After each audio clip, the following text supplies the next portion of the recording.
Hi there, and welcome back to the channel. So today I'm doing the guide track for my song Try My Life, and this is basically the first step that I take when I'm doing this one man band thing and recording each thing, one track at a time, or one instrument at a time, because we use multiple tracks on several of the instruments. This is not the very first step. Obviously, write the song first and arrange it, and I was arranging it all the way until yesterday evening or last night. Still working on the arrangement because I changed a few things from the original arrangement. For one, I extend the last chorus at an additional time, and there's this kind of the out part. They used to just do 2 times, and now I extend it like it's 3 times now, just to give it a little more, a little more chorus, a little more of that out bit. I think in those days I used to just limit the number of times that I would, have the chorus. I didn't want to be too chorus heavy. You didn't want to be too slick or whatever. Okay, so I have already recorded one of these guide tracks, and it's very simple to do if at home you want to do something like this, or just record your guitar direct. This is how you do it. Alright, you got to have the guitar volume all the way up. I've got my tone knobs and everything, and the volume all the way up. If the volume's down, it's going to be more anemic, and it won't even register for like the tuner if you don't have your volume up. Connected with a guitar cable, obviously, and then I'm going into input 1, and I have the high Z on because we need a little microvolt boost, because unless you have a guitar that's active, maybe you wouldn't need that. Okay, now the track that I'm in, I've got the gain at 10 o'clock, and I've got my channel strip all the way up at 0, or unity gain, so it's all the way up. And then I'm also making sure via Pan EQ, so if you go to Pan EQ, you can make sure that that track is indeed at 100, mine's at 97. And then I'm going to push the button 17 through 24, and then the right button on this wheel here to get all the way over to the master. Master's at 100. You can also just hold this button down like I'm doing now and just scroll all the way back to the beginning. But if you hit these banks, you can get there faster or more efficiently. You may decide to just hold the button down and scroll all the way to the 24 point, and then all the way back to number 1, doesn't matter. Just want to make sure that the fader's on 100 on the master, fader's on 100 on the channel strip, and you're getting good signal.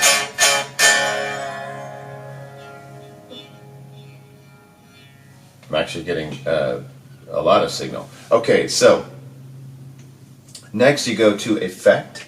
And I'm just doing, weird, I was playing this without an effect on. I thought I had it on the, I had to have, I must have hit that button. There's no way I didn't have an effect on. But anyway, just recorded it, maybe without an effect, and it's called, algorithm is clean, and the patch is number 00Z clean. Let me see if there says anything else on that. Just says Z clean. I guess that's like a Z amp. Maybe they have a deal with them. Dr. Z, I think it was. No, not a deal with them. What they do is they just have similar amps, to popular amps that are out there, and they call them something so that you know that they're, similar. But maybe they do have a thing with Z amps. I don't know. Misremembering what Z amps is. Okay, so plugged in directly, got the effect on. Let me see if that sounds different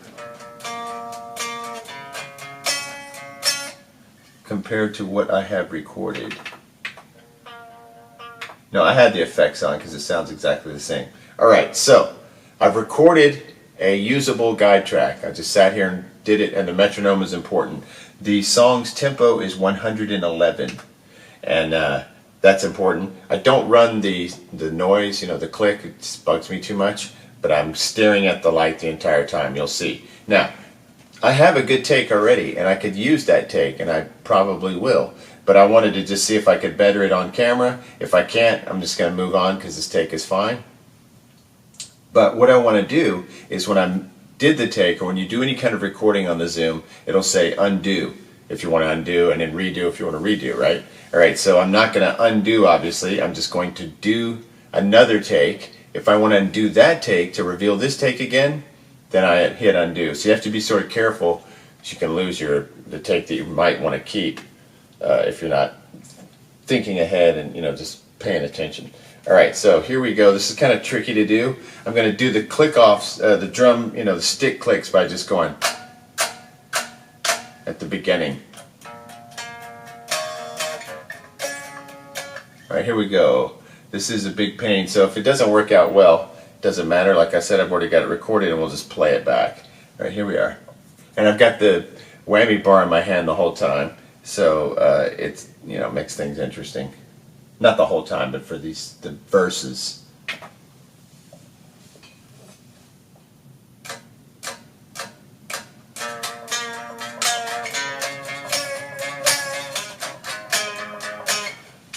Shoot, I should have connected this to the amp so you can actually hear what's happening.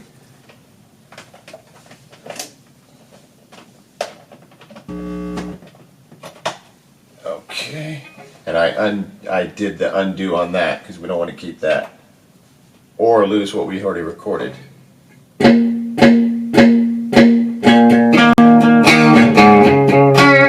Got off to a funky start. See what I mean? This sucks. If you already have it taped, hard to want to do it again.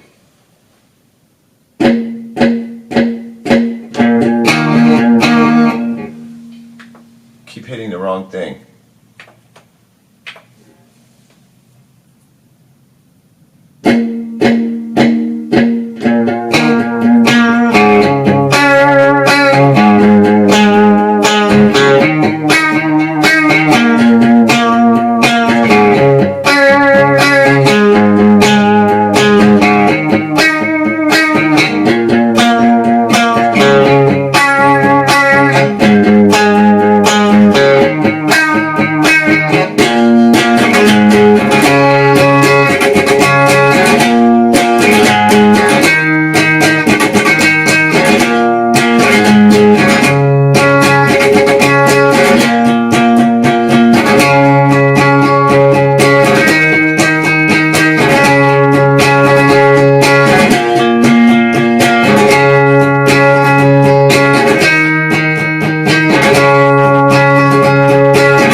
feel like I did the chorus one time too many. It's 336. I'm going to undo that and then just check this one.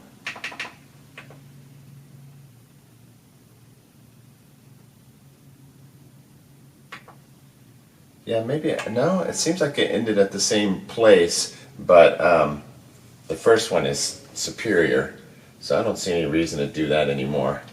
That one had, it doesn't matter so much if I make mistakes, like if the playing is a little off or whatever. The main thing that I'm looking for is that I'm on we're on the metronome, and that there's some, some part that's played. It doesn't matter if it's a little sloppy or if you hear a wrong note, as long as it is landing on, I mean, not a wrong note, but that funky bit, as long as it's landing on beat. Doesn't matter if it was perfect or not, because it's just the guide track. When I go to record the real guitars, there'll be more care put in, the part. But I'm glad to know that I can just kind of get through it at least. I was like worried that part was going to end up becoming a big pain. All right, so let's just hear what that sounds like and make sure we're okay. Should come through here.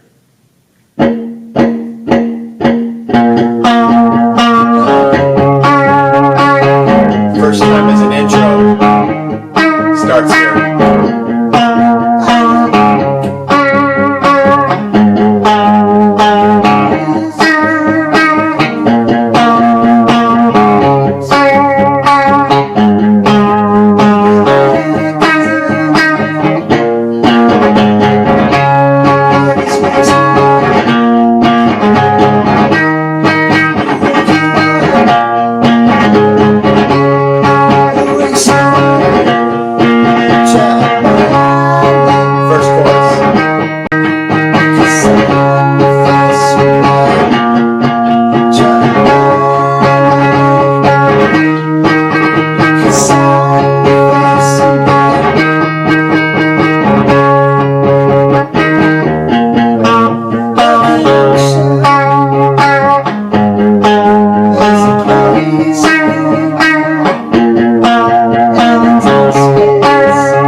Yeah, so the other one was too long anyway, so this one's fine and gets the job done. Like I said, you can hear mistakes, like the second verse, the first note is messed up, but it's landing on tempo, so even though it sounds like it wasn't you know, perfectly executed.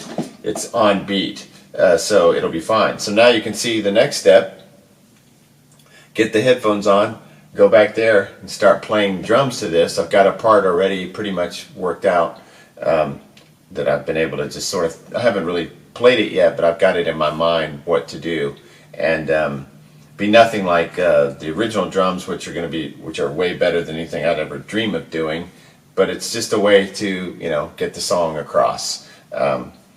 None of the playing I do is as good as my band, but this is how I get this song recorded and documented, and then hopefully one day, you know, we'll all get together and make it even more magical. All right, so next step, like I said, is just to go to the drums with this, and then next thing you'll see me doing is laying down drums. Then it's guitars, bass, finally vocal. Another song. So I'm on like the factory tour right now. Just got to keep it going. But anyway, the way you do this is you plug in direct, arm the track, put on your effect, make sure your volume is up. You know, your tracks are up to unity gain, 100 on the master, 100 on your track that you're plugging into, and then you can record. And that sounded pretty good. I mean, it doesn't sound as good as an amp or anything like that, but it gets the job done. And if you don't have an amplifier, all you need is the Zoom. You don't even need a drum. You know, you don't even need drums because you can use the. I don't ever use those. Mine did not come. I bought this machine used, and it didn't come with the rhythm CD. So I've never messed with. And plus, I like to play my own drums. You know, and just record real drums. But you don't need drums. You know, if you have this, and if you can't play drums or whatever, or if you're going to use some kind of electronic drums anyway. And another friend of the channel was saying he's just going to get a bass because recording direct on bass works great. And I prefer the way real guitar amps sound, but if I didn't have these real guitar amps, I'd be using this and I'd be fine. So you can do that too. All right. So if anybody needs any help or more, you know, information on how to do this, if there's something confusing about how this works, just let me know and I'll be glad to help you. All right. Next time.